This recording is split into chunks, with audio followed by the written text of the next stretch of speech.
One of the things that we like to focus on at MADZOOK in our corporate training is leadership. And one of my favorite books regarding leadership and corporate training and the corporate guideline is written by an author called Jim Collins. And Jim spent over 20 years with a huge research team and a tremendous amount of funding to search out and analyze companies. And the book is called From Good to Great. And there's a quote out there often that we talk about that talks about don't let good hinder you from becoming great. And so basically, if you're good, and good is something that you'll tolerate, then greatness is something that you will not try to achieve. So Jim Collins' book, Good to Great, he gives 4 principles. And 4 of these principles are disciplined thought, disciplined leadership, disciplined action, and make it last. All right, so let's look at these one at a time.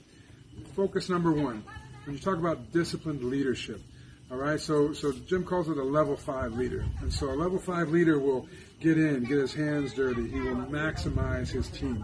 He will get the most out of everyone that works for him, all right? So without getting the most of your team, you might be a good leader. You might be different styles of leadership that you can adapt.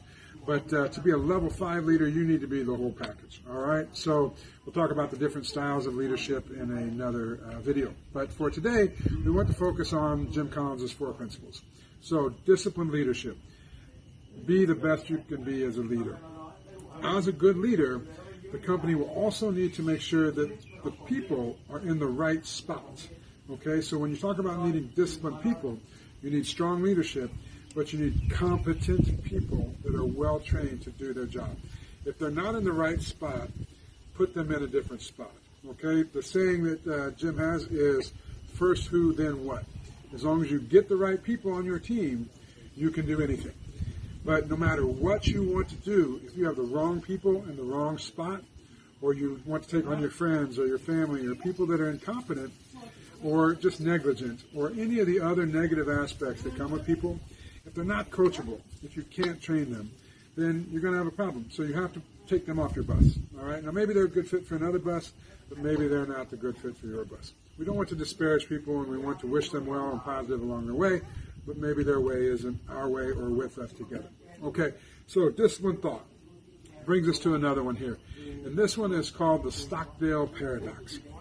So the Stockdale Paradox is by a guy named James Bond Stockdale, all right? And basically, he was a prisoner of war in Vietnam. He was the most senior captured officer by any of the American military ever in the history of the Vietnam War. He was kept in a prison in Hanoi secretly for 7 years. All right, so Mr. Stockdale goes on to say that if you give up hope, then all is lost, okay? Again, we'll talk more about Mr. Stockdale and his beliefs and his opinions in the Stockdale Paradox later. Take the time, look up the Stockdale Paradox, and understand that disciplined thought means that you have to confront the brutal facts. You have to take on the truths as they are in reality. Hope is great, but results are what gets measured.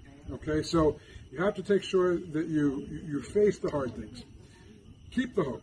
Know that you're going to have the ability to accomplish the task that needs at hand, but also know that if it takes 3 shovels, don't get 1 and hope that the one guy can dig fast enough with 1, all right? Get 3 shovels, okay? That's what you have to do. You have to face the brutal facts. All right, number 3, action. All right, we love action in all of our individual training and all of our corporate training, all right? So disciplined action.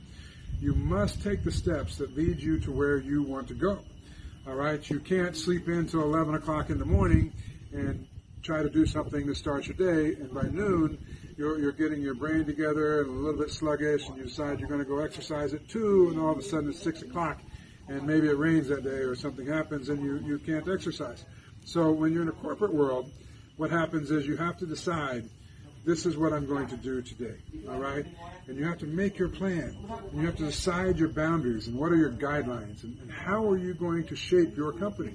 How are you going to let people know how they can treat you by how you respond to what they request of you.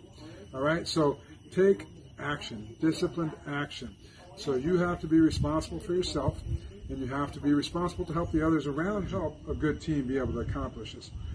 If you flip the script and you go over to life coaching or competency coaching, then a good coach is going to bring the best out of that individual. But as we're talking about corporate training now, you may have a giant corporation and be segmented into smaller parts. And your direct manager may be a great level 5 leader, but maybe his boss or their boss isn't. So maybe some of the stuff filters down that you just have no idea why you want to do this. In fact, you look and go, what is this bullshit, right? We all have that in our jobs. But if you take the disciplined action, you realize you work for them, all right? So do what you need to do to get the job done the way they want it done, or find another job, or show them why your way is better. All the above are possible. Let me give you a little pro tip.